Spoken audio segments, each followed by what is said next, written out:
I'm sorry, it's so hard to start this. Oh goodness. I laugh a lot at things that nobody will probably ever know. Why is this guy laughing? Is he crazy? Maybe he is crazy, but I guess kind of when you say crazy, it falls into this whole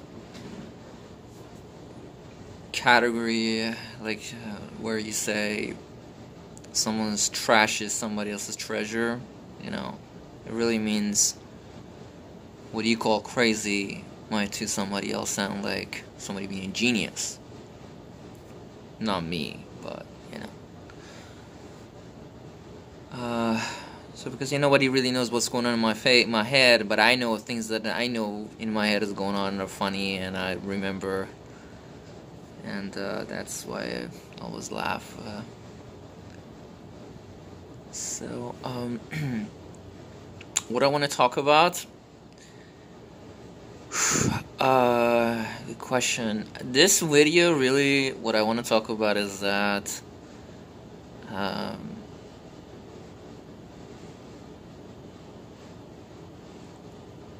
it's about how interesting it is where to be able to get audience on YouTube. Basically,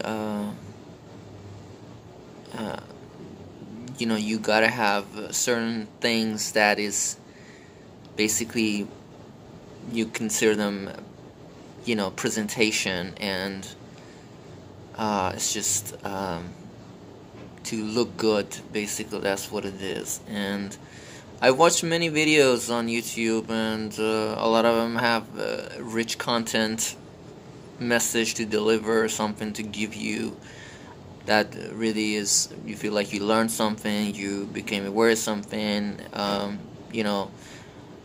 when I really pay attention to a lot of YouTube contents and I see the subscribers, I'm not trying to accumulate any subscribers, I'm really just trying to get some message out about about how things are in the world, because most people in this world who live, especially in the Western side, they really don't know. They don't. No, a lot of people do know, and they don't give a shit. Simple as just being so get to the point. Basically, that's what it is.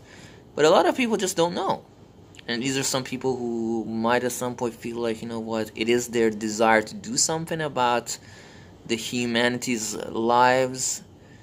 And people, being it domestically, internationally, in some disprivileged part of the world, wherever it is, but really they're not aware of it. They don't know things, or they just.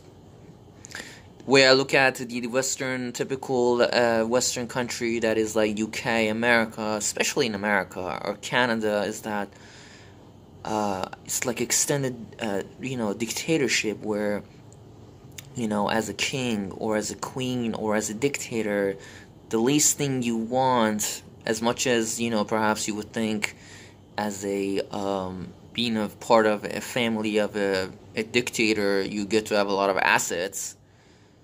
The typical daughter or, son of a king or a dictator, really what they do is, they might have an affluent life, but really it's just their affluence is and not used to enrich him, but to make sure that they're kept away from the political scene as to not one day pose a threat to the king himself.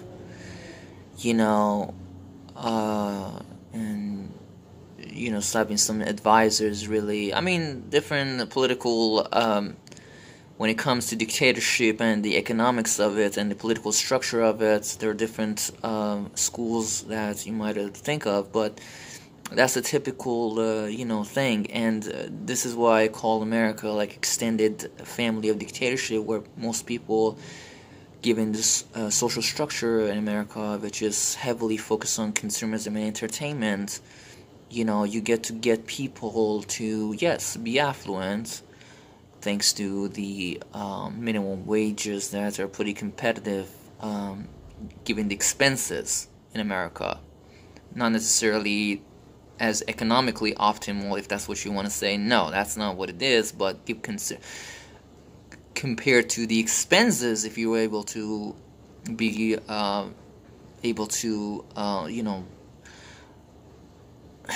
I hate to say frugal, but yeah, if you're able to more or less watch how you're spending things here there, you can actually accumulate some considerable amount of wealth. But so really it's just based on, how do you say that, the fact that, okay, so you know what, you can get to drink, you get to, have extramarital relationships and all the goodies that come along with it. Yeah.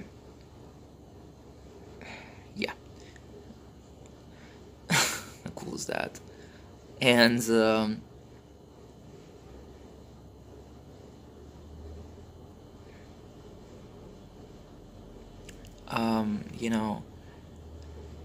yes, basically means of entertainment. I don't know, whatever, floats your boat. But it's funny is that growing up in America, speaking of programming, is that, as a young woman or young man or young girl, matter of fact, your pursuit might be more like into things that are not typical, but because of the social pressure and the peer pressure, you actually kind of more or less, you get inclined to that whole mainstream thing anyways, where, if you say you're freakishly you're a virgin, like, oh my god, I mean, so you really get to the point where you have to really isolate yourself to pursue your own your own version of what entertains you, that is perhaps to study, to learn, to be nerdy, to to invent things, to go to the nature, perhaps, observe the behavior patterns of perhaps, I don't know, the animals, the birds, your own thing, be analytical, I don't know, whatever things, I don't know, things that other than typical venues of entertainment, that is, yes, in America, given freakishly, drinking, drugs, extramarital relationships, friends with benefits, or just really not even much a friend, just benefit fellows, that's better said. And so this is how people's minds are consumed, and unfortunately, as intelligent that we as humans are, we also, our psychology can be very powerful in affecting our behavior patterns, and we are very directional, and once we head in that direction, it's very hard to basically get us to have a proper sense given the specific time frame. In that particular moment, your mind just can't think in a certain direction. You might be able to recover at some point. So, but yes, speaking of what Charlie said in 2 Men and a Half, said, the other dude was telling him about his problem, and said, if you can just drink a shot of vodka or something. He said, but wouldn't that be a temporary solution? I said, not if you drink all the time, And yes, as humorous that it might sound, as to me as a foreigner, from somebody's coming from a different side of the world, and totally can see the humor in that. But this is actually the lifestyle in this country for a lot of people. Alcohol is a staple and has, by many ways, become an inseparable part and integral part of the American lifestyle. How do you say that? And so anyways, yeah, speaking of the dictatorship, you get to be consumed by these things, and it kind of matches, at the end of the day, your paycheck, whatever it is. And how do you say that?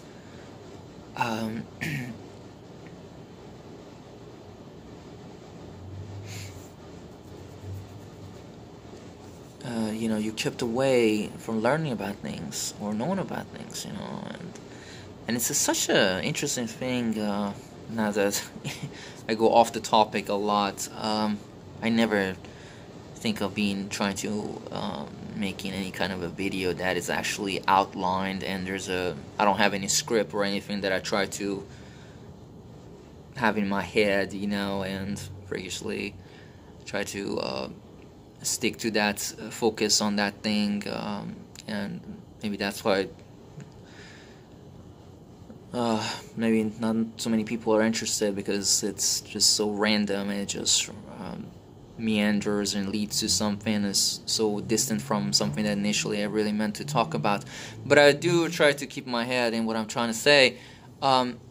So getting back to what I was telling you about is that a lot of people don't know because of that, in especially Western countries, and I really like to take my energy and try to tell them things that I do know, or at least really said, I like in my head to think that people are good. Maybe it's a foolish thought. I just like to think that, the reason why people behave in a bad way or they're ignorant or different is just merely, I like to think in my head, maybe it's just this foolish thought that I entertain myself with, and I like to believe in goodness. That is what it is. That is what it is, really, because I've seen before anybody else but points the finger to some massive evilness in this world. I've seen a lot of it, and I've been a victim of it myself. So, but I do believe in. I like to believe in goodness, and I want to believe in goodness, and I like to think that at the end of the day, excuse me, there's a excuse me, technical difficulties. So, your smile means everything's okay. It's right. It's good, right? So, anyways, right, yeah, and that's the only means that keeps me up and keeps me positive and enables me to maintain my sanity, and the fact that I can keep on my pathway to further learning, education, and gaining a means of applying myself and being able to be on a pathway to being able to do something about this, the mainstream roots of the problems in our world. They call it grassroots in English. Yes, the roots, the fundamental basis of the issues that we have in domestically, that are in America or globally. Basically, the way I see things is really, it's not necessarily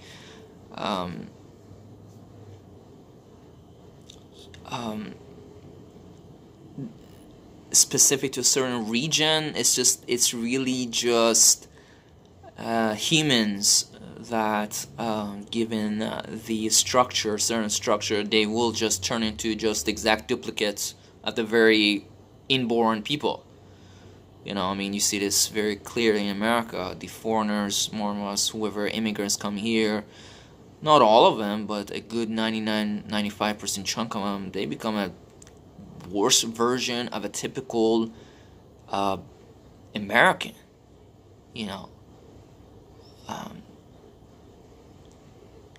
Just a few days ago, I had this short talk with a dude who from Haiti, and we were in a bus stop. He was waiting for the bus, and he said, "Oh man, I need a car. I gotta buy a car." I said, "No, man. This is perfect, man. Stick to this fucking bus you're riding. I know it's not the most efficient in America way of getting around, but stick to this. This is our plot. When you get a car, that one car, next thing you know, becomes you. Oh man, I need a bigger car. The next thing you know, bigger car means, oh man, I need another car. Now my wife wants another car.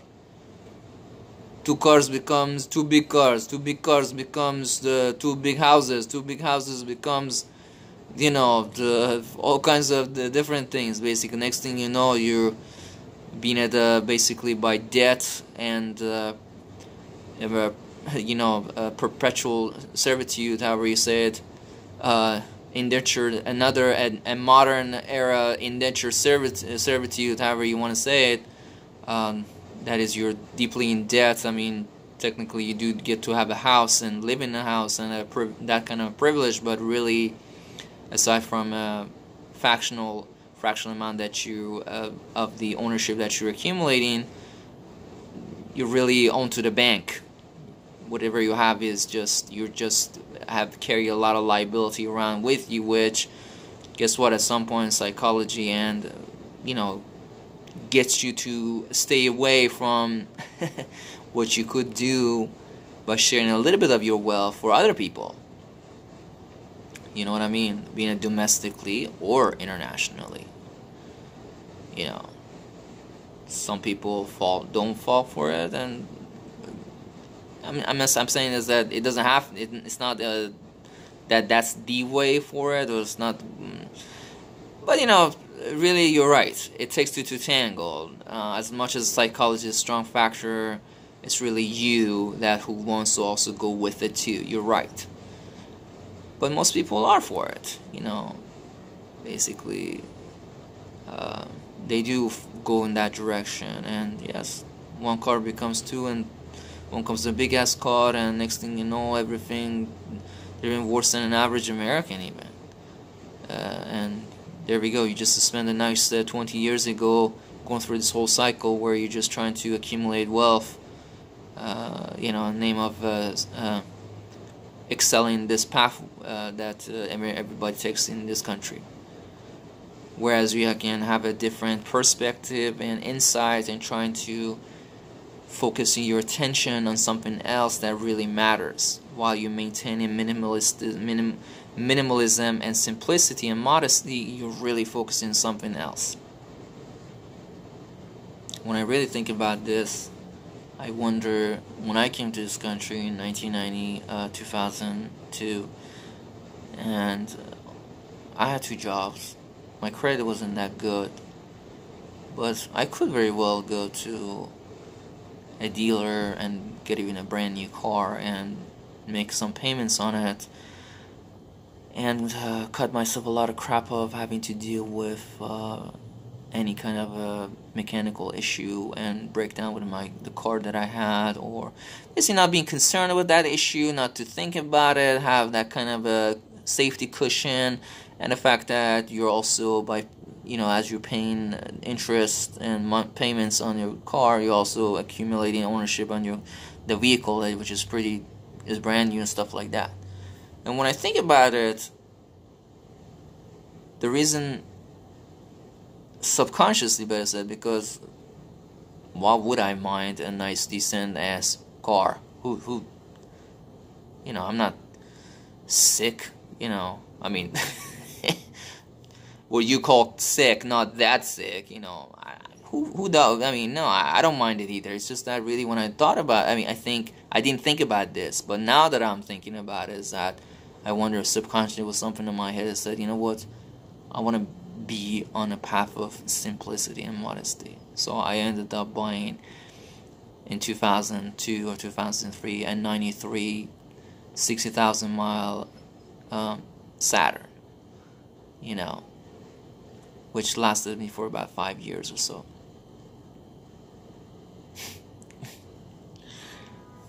And I didn't need a car back then, because I had such a massively busy lifestyle where I would be working 2 jobs, going to school, and I needed to have a means of transportation to get to from one place to another, and try to do all other things along with it. And if I didn't have that thing, so it was okay to have a car. What it was not okay is try to having a car as a means of accommodating your life.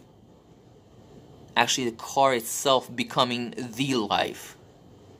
It was meant to serve a purpose for something bigger. not to becoming the purpose itself. And I think at some point, given my character subconsciously, that was also part of the decision where I ended up going in that direction, and yes, spending a lot of money on maintenance, spending a lot of money on mechanical breakdown, stuff like that. Not having any safety cushion where you don't know, you're driving this car a second, next thing you know, it might break down, which it did.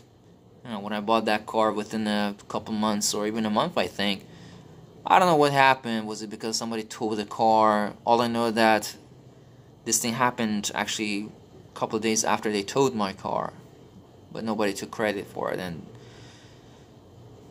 maybe they didn't have anything to do with it. Maybe I'm just, but it was just interesting.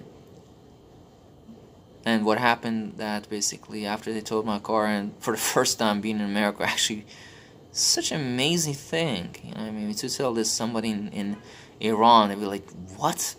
Funny is that even my brother, who lived in this country for 13 years, but he never lived in, like, he's been into Virginia, Northern Virginia, not that he hasn't been, but he never lived in Northern Virginia, like Fairfax County, that area. He used to live his entire life in Connecticut, or was West Palm Beach, Florida, which, I mean, there is still tow companies around. I mean, I really wonder, because I've been living in Miami area, West Palm Beach, and I had my car actually towed once, and it was not a pretty experience. But what I'm saying is that, I mean, but he said he didn't really know. This is what he said. He said, he didn't know that in Fairfax County, people tow people's car, which is kind of a strange thing for somebody who's been living in this country for like 20 years. That's like such a massively interesting thing, but that's another story. So it just doesn't make sense. Somebody tows your car because you park your car somewhere. I mean, people's cars do get towed. In Iran, I was in Istanbul. I saw so many times people's cars getting towed. Matter of fact, they do a great business in Istanbul, especially the Turkish government. The way they have this thing going on, especially. But how the F do you say this damn thing? Not that it doesn't happen, but really, if it was really parked, not necessarily if you park in somebody's parking lot or something, and you were not supposed to park there, or stuff like that. This is like, it was, your cars get towed in Iran, or really in Istanbul, if you park your car where it's a hazard, it's on the road, you're not supposed, it's not a designated, parking meter area, such a thing, But if you park your car, man, I hate to say it this way, not that don't get a wrong message, but people start fighting. Like, it can lead to a serious fight, man. Like, no, I'm just saying, this is the mentality, because they just don't understand it, and they're right to not understand. This doesn't make sense. I'm like, okay, you park your car somewhere for a night, and you come back in the morning, your car is gone, or even shorter than that. I mean, I used to live in this apartment complex. And this is what I'm telling you. This is the incident that happened, and my car. This is how it got towed. I was living in this Fairfax Towers, but I didn't have the decal, because the Spanish couples that I was living with, I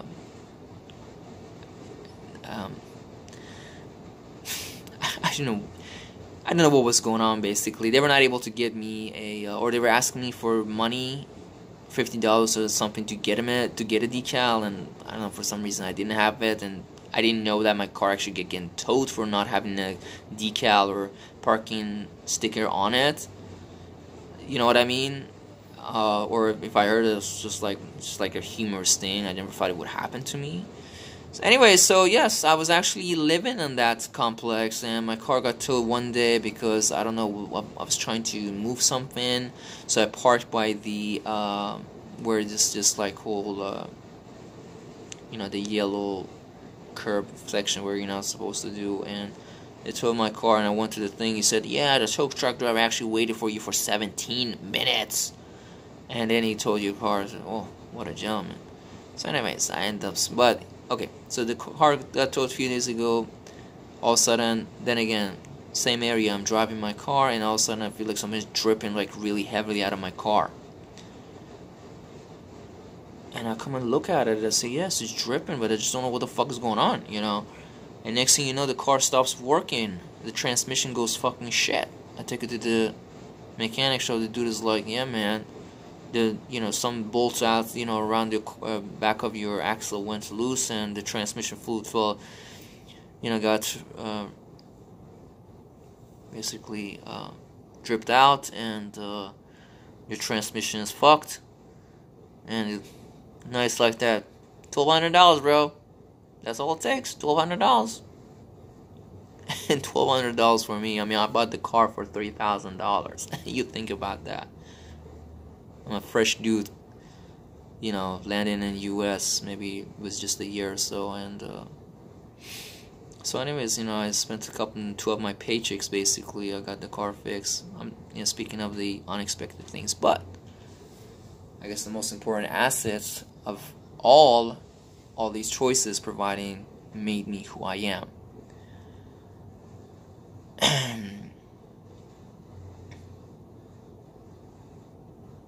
Maybe I don't have a physical asset, but I have a massive piece of asset here. And these things do count, because when you step in a certain pathway in your life, especially when you're young and in your youth days, they do affect your decision making in your future. Basically, you get already, if you have a life coach who can probably guide you, which is what you really can make you a good person that is good for you and for the society. The benefits of it is that you're automatically walking a right pathway, which from that pathway, whatever it is, it's very hard to, get derailed and go off the grid. You know what I mean? So, whether at some point in the future, of course, because of yourself, you want to have a house, you want to have a car. Sure, there's nothing wrong with that. Or now because you want to have a family for yourself, you want to live with mates and there's nothing wrong with it. But your house, your car doesn't become a purpose. It still is just a means of basically having domicile, having a residency, having place to, having perhaps your offspring, your children, gives you the cushion of money so you can spend money on things that you need for, for your kids, for other things, for your other expenses, I don't know. Do you know what I'm saying? And everything else, pretty much. I mean, and I'm so happy for,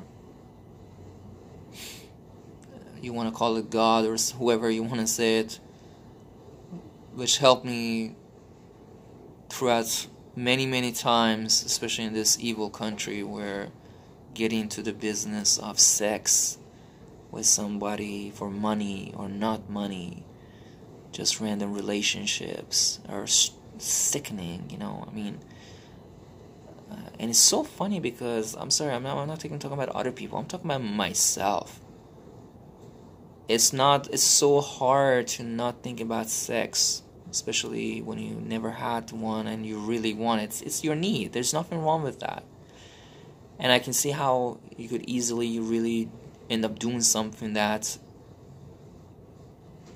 not other people's judgment, maybe what is actually encourages you, and especially in America, that is what makes you a man, right?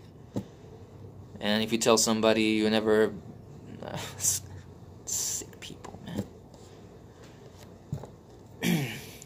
Yeah, that's one of the reasons I don't have many friends, because I really don't need a bunch of jackasses hanging around me and telling me that how, because I never actually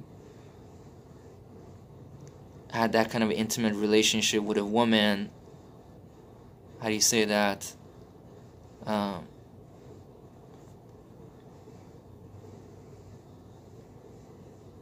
Just for the purpose of thinking good about myself and feeling like now I've become a what do you call a man, and that's like your strength and makes you feel strong about yourself or confident. No, it really doesn't. It just actually makes me feel like a very weak, shitty about myself whenever I think about it.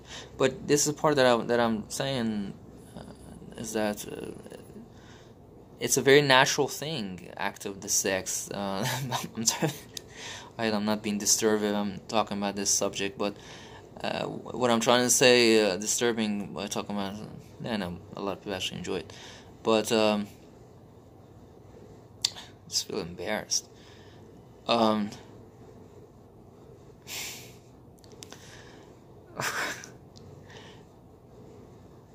What I'm trying to say is it's really hard to keep it straight and keep it right, you know. And I think as many times actually, I had many opportunities where I could have done it, and I think somebody really was watching for me, and somehow they created some obstacle for me, and really made me much who I really wanted to be, and really focusing on my something, things that are not materialistic to this world, and really focus your attention on perhaps spiritual things, you know, thinking selflessly, not you, other people. This is it. And I'm very happy for it partially, but I do miss that too. I do want to have, yes, I do want to have sex. I do want to have a woman in my life, really above sex, really love, you know, a loving mate in my life. But I'm still waiting for that one person to come along and see how things goes along with that kind of you know, romantic perhaps relationship, you know what I mean. Let's that be something to be a mystery to come. Will I ever even have sex? You know. But it's funny, is when you actually look at it, or you read some of the interesting biographies, you see it's like a lot of people who they seem they contributed a lot to humanity. They were actually virgin, like Nikola Tesla, or what was the other dude's name? Oh yeah, Newton. Yes, Sir Newton. I never forget. I had this teacher in high school, Parkhide, Roy Parkhide. He was a fucking sick man. Yeah, I don't want to go into details. But every time he gave a lecture on physics, he would say, Mr. Newton says, you know, it would just not call him Newton, it would just says, Mr. Newton, Isaac, or Ishaq, Sir Isaac Newton, or don't call it Newton, okay, this too small for such a massive, effective, influential figure in history. When they asked this man, Isaac Newton, they said, what influenced you, or inspired you? He says, I was able to see such a wide spectrum because I was standing on or I was riding, or I was watching, I was standing and holding on, you know, from top to the horns of such glorious figures like, you know, Archimedes, the Greek philosopher, or Biruni. Well, I'm sorry, the Biruni part, I didn't hear it. I've never been heard in that quote him saying that, but he said that about Archimedes. I'm probably saying his name. I know in English you guys have a different twisted name for everybody that we call something else. And this one person, I don't know what you guys called it in English.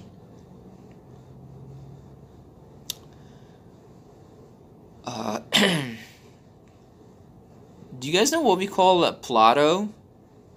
We have such a massive amount of respect in this man. That's why his name is actually a very, very highly respected and quite a source of, you know, if you will, humbleness, and a man to to feel so honored and so, I don't want to really say bow in front of them, but this man, Aflatun, we call him Aflatun, Plato. Yeah, man, we Persians, we are wonderful people, man. We love knowledge, whoever it came from, our sworn enemies. We are one of the only people that I actually don't like it, but we name our children after people who conquered us, and we had the most, they were our sworn enemies, and basically, how do you say that, we could have a lot of negative grudge and negative energy towards them, or thought. And I find that some of them are just ridiculous, what they do. Persians are perhaps one of the only people. Maybe I'm wrong about saying the only people, but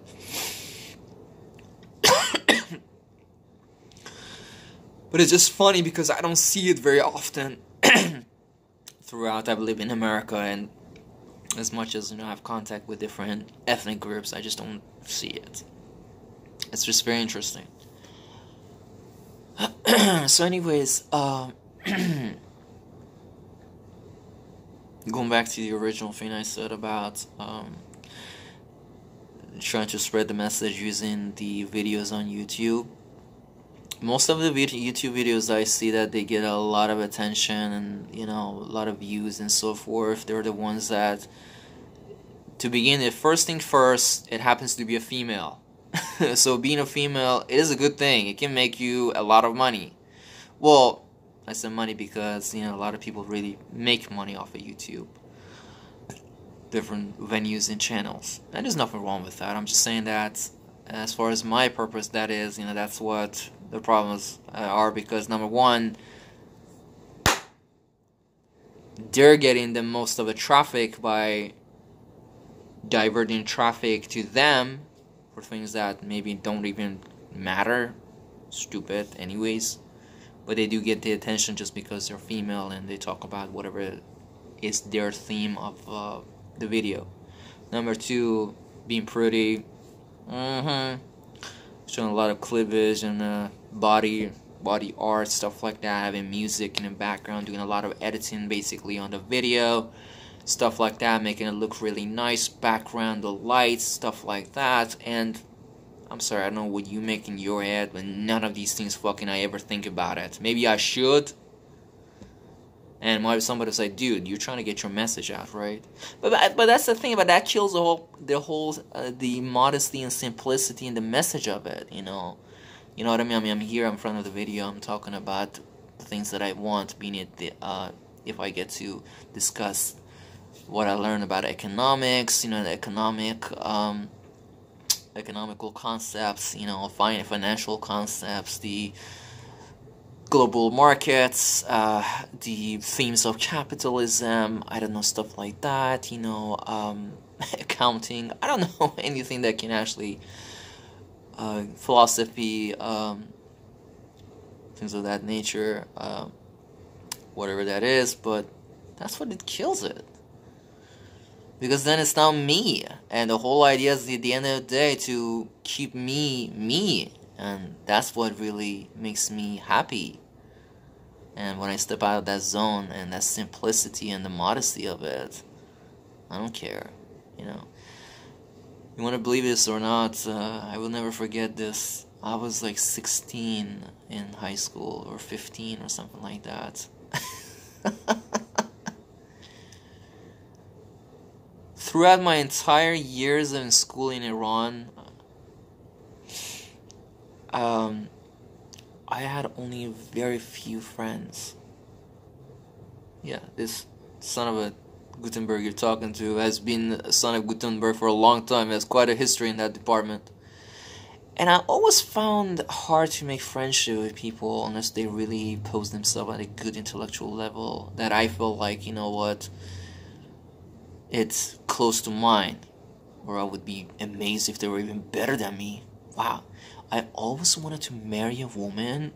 You might find this, that she was smarter than me, and she was more educated. She was a doctor, and yeah, I always had this image of a woman who's a doctor, and she's older than me, and she's a lot more smarter, if there is such a thing ever out there. Speaking of programming. it's not quite a bit pervasive thing in our world, or not too close to it. Not men even, not like that, you know. Well, the thing about it is the woman is if you know, I don't know if you know about this, but speaking of the biology and anatomy, they're actually average woman's processor capacity to process information is 20% higher than men. So there's nothing shortcoming with them. What I'm saying is really the social structures that really puts them on a different track, just like the rest of the social factions, you know, and even like me, you know. We're all, some ways, victims of it in a sense of our created, perceived, and taught values and taught taste, if you want to say it, you know, or entertainments and pleasures, things like that, but really it's just a diverting advantage. I always say this thing, you know, when somebody puts this in front of you, what does that mean? Yes, maybe it's an image you're enjoying looking at it, but really what does that mean? It's just one thing, while you're looking at this, you can't see beyond that. Given that time frame, you know, that you have, you're limited to that image that is in front of you. This is really how things work. But anyways, going back to the high school, I had 2-3 friends, and I remembered one night there's this dude, his name is, he lives in, he migrated to America too, and he doesn't talk to me. He just finds me, I guess, too fucking,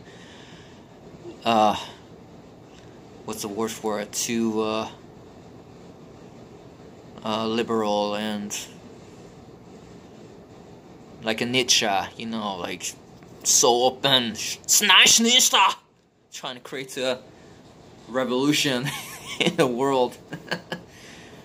I think I saw him last time, a picture with a young Iranian girl. Yeah, these very nerdy kids actually got themselves some woman in their lives, and here I am, still without a woman.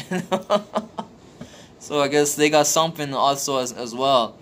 But I had 2 friends who sort of became my friends. They were not my original friends, but they were somehow against the popular image that I was presenting myself.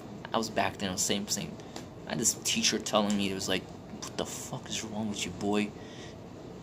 You seem you got brain in your head. Why can't you dress a little bit better? You know, I had this teacher, I was going to Fuse Barham High School. Everybody know him. I was not the only one. It's funny, we were just few kids in the class. It's funny, he was actually, the teacher was saying, so how come I know you guys are actually, you're not, you know, it's not that your family is just poor or anything. I know you guys have houses, you rent them out, you got some money on you, stuff like that. It's not that you're, you know, you're poor or anything. Why can't you, what is wrong with you kids, you know? Is this like a Zoroastrian thing where you guys just, because he was Zoroastrian too, and speaking of Zoroastrianism, lots of my classmates, they're just not like that, but it's just funny, like, a few of us in the class, I remember, we're just so simple, always wearing the same clothes, the word modest is not a good word for it, like, wearing the same clothes, that's not a problem, wearing the same clothes, you know, clothes that are, you know, just lack any kind of style, it's just too fucking touche. What's the word for it? I don't even have to say it. Like, so fucking. Just it's meant to really, to actually, to divert attention from you. That's really what it's meant. It's not meant to be neutral. It's not meant to be simple, and it's not that it, aside from not getting you attention, but it's really meant to divert attention away from you, avert attention from you, you know. And this was the really thing that was bothering this man, I think, at some point. The teacher we had was like, what is wrong with you? You know, look at these Armenian kids, you know. He said, look at him, you know, his brain is not even fucking 10% of yours. You know, he doesn't get the grades. He doesn't, you know, there's nothing in his brain but just chasing after girls, you know. Yeah, he's more productive than me technically today, I think. If I get to meet that boy. But he said, look at him. But he wears like a nice shirt, all the time. Maybe it's the same shirt, but it's always like a nice bright color, very, decent model, stuff like that, And he said, why can't you be like him? I said, well, because I'm sorry, I'm just a different person. My attention is somewhere else. I'm always in a fucking, different world, man. There's always thinking about different subjects and metaphysical or mathematical patterns or whatever,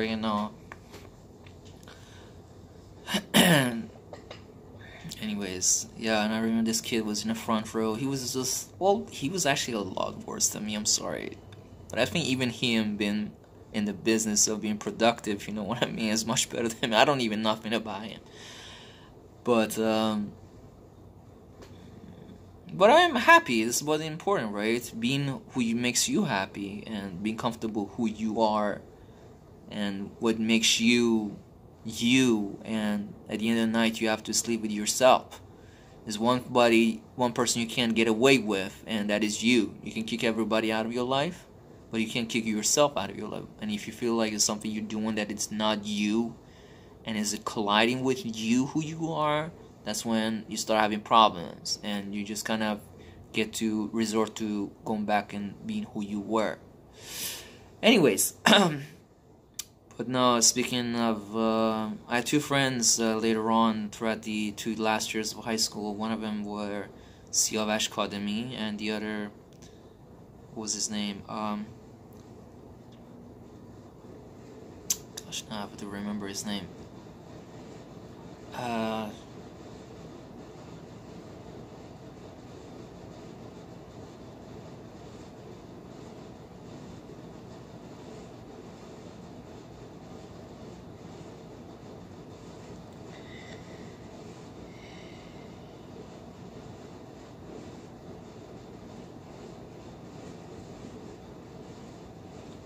Sorry, can't remember his name.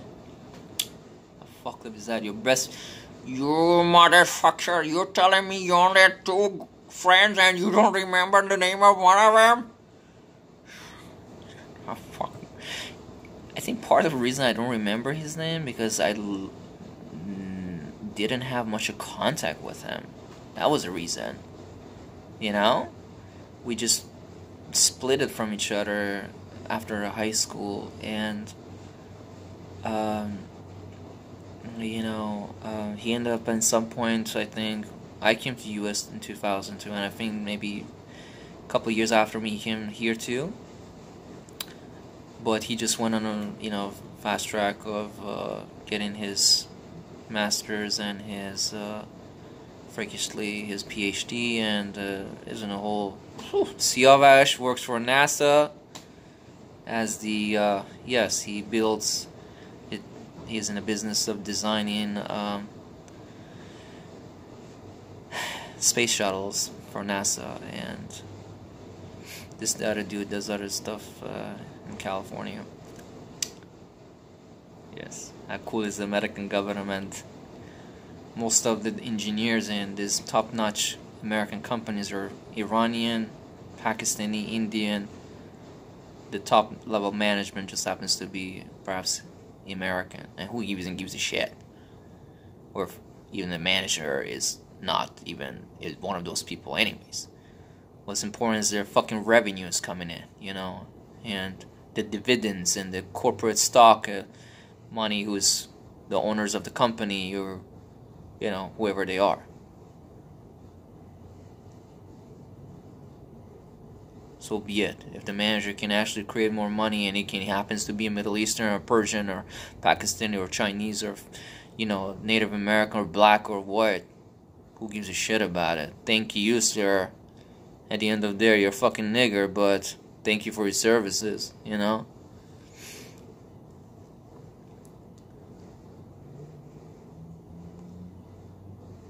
Is that a good thing about this country? Is that a bad thing? Anyways, that's another story. But anyways, I think if I spend some more time, I would remember this name, because I feel actually wrong about this, but or rather embarrassed.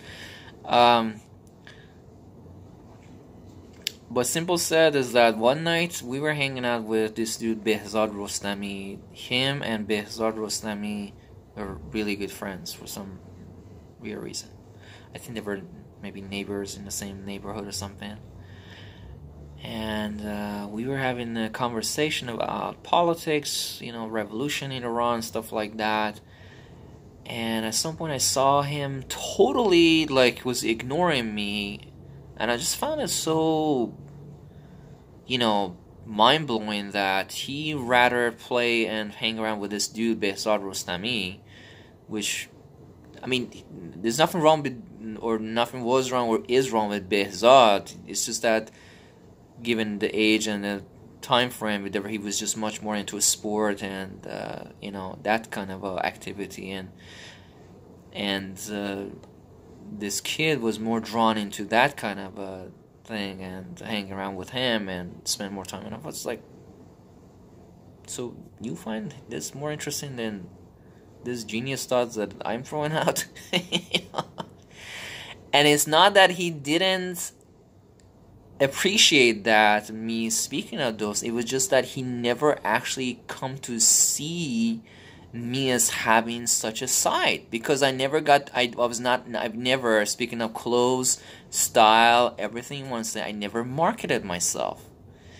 And at some point there was an opportunity where we actually had a short discussion, and at that point it was like, man, he became like my, if you will, my puppet, and he became my disciple, something like that. Just like Siavash. I hate to say it, and I never thought of him or anybody. I mean, I'm from a whole different world. I'm not from this world. But I'm just saying, it was just interesting. Wherever we were sitting together, and we used to meet and we used to hang out. It was just like a really, for the most part, a monopoly conversation from one side, me talking, and these two people who was listening. And they didn't feel uncomfortable about it. They were just like, no, I love what I love to listen to what you say. Okay, no problem. I just feel shitty about always do the talking. I feel like I'm actually mentoring you or tutoring you, and I like to hear you also saying, and I like to know also you, or learn about what you like to say, or stuff that you like to offer too. I don't like this one-way menu. That's not really friendship. But it's just that, yeah, they were just like, it's just that, and they didn't let go of me. At that point that I actually got to know me, it was like, it was just like always spending so much time around me for the most part. It was too much, matter of fact, that it was affecting their actual studying. And at some point, some of the teachers, I think they approached them. I never saw it, but I'm guessing because there was a change in the pattern of friendship. Instead of said, this dude, they told him, I think they told him that, Siavash, you need to spend more time trying to study, because you got the mind, you got the brain, you need to spend money in that department trying to freakishly focus on this whole mentality of perhaps thinking of political thoughts or revolutionary things or that kind of stuff, because guess what, these things don't bring food for you. What does bring food for you is to finish your high school, be able to get to university, get a good job, make a living. These are low probability successful business, and yes, their chances are you could become a prominent leader or something like that, or contribute to a massive cause, but that's far away from reality or anytime soon. It's something you have to put a lot of energy into, and at some point might actually get you killed. That's also part of the plan. So anyways, they started to really wearing away, and our friendships got stranded, and we started. This is how we got straight out. Matter of fact, neither one of these kids, they don't speak to me at all. After I came to US, we had a short friendship. for a while. But Siavash, really, the best I heard from a few kids here or there I talked to, this is Siavash doesn't talk to anybody. We don't even know where his about is. We don't know where he is. We don't know nothing about this kid. You know, he's like a whole different, God knows him. Basically, he works for the United States government, and I think at some point he probably has to limit even his conversation, or because I know this, they've told me, as crazy that is, you think you have some freedom or level of the individual, you know, level of freedom, regardless of what kind of work you do in America. But I've heard some stories about working for U.S. government, you know, means, or that basically they keep a log on your communications, your relationships, your attachments, what you do, who you talk to, stuff like that. That's what I've heard. I don't know how much. I like to think it's not even true, but I don't know. All I know is that I was not able to have any kind of response from him, except the first few couple of years that he landed in U.S.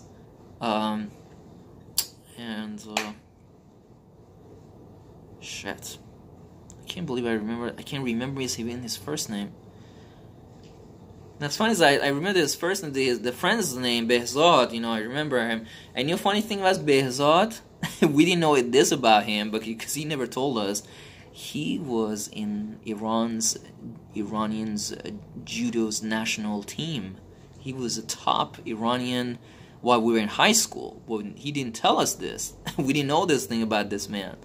But he was was a part of the national team, and for 1 week he didn't show up at school, and we were like, what happened to Behzad? Where is Behzad at? And next week he came back to his school, and they started bringing flowers and, you know, things for him. And I said, what, you bring flower for the Behzad? What is this all about? What happened to Behzad? And so yeah, we went to Japan. There was a judo basically Olympic Games, and he went there actually to present Iran. So wow, we're so proud of you, Behzad. That is so phenomenal. Why didn't you tell us about this? He was like, well, I'm not supposed to tell people, you know. Okay, I don't know. Whether is Iran, whether is a sport, whether is America. Nobody talks to nobody. What is this business? Seems like it's not a limited concept to geography or places, or it's everywhere. Or any, it really, what's the word for it? It revolves all different aspects of possible career things. You know, I don't know what is that all business all about, but maybe he didn't want to tell us. Maybe he felt like, because we have this kind of behavior pattern in our country, in Iran culture, for being humble and not trying to present this image of, you know, basically somebody being special. But as long as your attitude is not like that, I don't think nobody really cares. People care about your attitude. It's not that I wouldn't mind it if I've heard that Behzad. I would be actually very delighted, and I would be so happy. He's my classmate, actually a Zoroastrian kid, you know. He's in Iran's national judo team, you know. That would be like the most awesome news that I would have heard, you know. So, wow, we're so proud of you, Behzad. That is most beautiful and amazing. That's congratulations, Behzad. You're an honor for our community, you know. And really, and as long as he was just keeps his modesty, and it would just be another kid, just the way we were, you know, just sitting in a classmate, just like it always, just at the end of the day, that's what we are, and as all we are, just there learning and being friends with each other, and he would not turn into some other person. There wasn't wrong with anything like that. There were many kids who, from my high school, they were brought honor to us, and we didn't know about it. Maybe I had some achievements also, and I never told anybody about it to begin with, but a few people who know about it.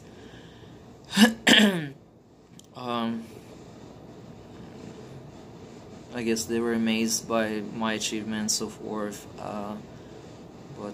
No, funny, when I think about it, I didn't tell anybody either, because I don't know, maybe because I felt like they would become jealous. Like, I didn't want anybody. That's how I felt, and I feel like, you know, people will start because I did believe in superstition. I did. I swear to God. I feel like people were there to kind of like sabotage me. Like it's so amazing. And I definitely didn't want to get sabotaged in such an early age in my life. Like, you know what I mean? But yeah, that's interesting. Yeah, man, this is it. I don't want to already. I've been running my mouth for a nice 60 minutes. But yeah, man. Wetzwe abatuat compagnies Nigeriat. Excuse me, sir. It's time for you to shut your mouth. Our government has ordered your silence by choice. Alright. So yes, I'm going to finish it right here, and we will follow up this matter further in another time. I'll talk to you soon. Have a great day.